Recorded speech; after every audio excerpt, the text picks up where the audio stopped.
Hi అండి. అందరికీ నమస్కారం.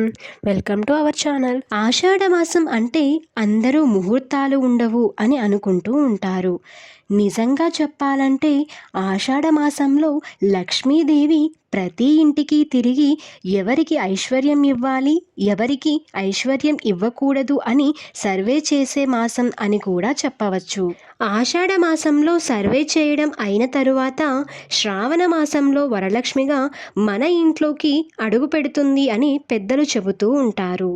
ఆషాఢ మాసంలో నిష్టగా ఉంటూ శ్రావణ మాసంలో అమ్మవారిని ఎవరైతే వరలక్ష్మిగా గౌరీదేవిగా పూజిస్తారో వారికి అఖండ ఐశ్వర్యం లభిస్తుందని పండితులు చెబుతున్నారు. ఇలా మనకు అఖండ ఐశ్వర్యం కలగాలంటే శ్రావణ మాసంలో మనం ఏం చేయాలో ఇప్పుడు చూద్దాం. ఈ శ్రావణ మాసంలో పుణ్యస్త్రీలు ముత్తైదువులు అందరూ కూడా ముత్తైదువుల్లాగా ఉండేలా చూసుకోవాలి. అంటే ఎలా అంటారా?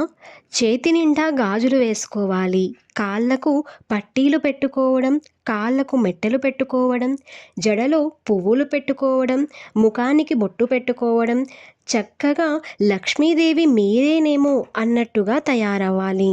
అలాగే ఈ శ్రావణ మాసంలో సూర్యోదయం అవ్వకముందే దీపారాధన చేసుకోవాలి. ఎవరైతే వరలక్ష్మీదేవికి దీపారాధన సూర్యోదయం ముందు, సూర్యాస్తమయం తర్వాత చేస్తారో వారికి ఖచ్చితంగా లక్ష్మీ అనుగ్రహం అనేది కలిగి తీరుతుందని పెద్దలు చెబుతున్నారు.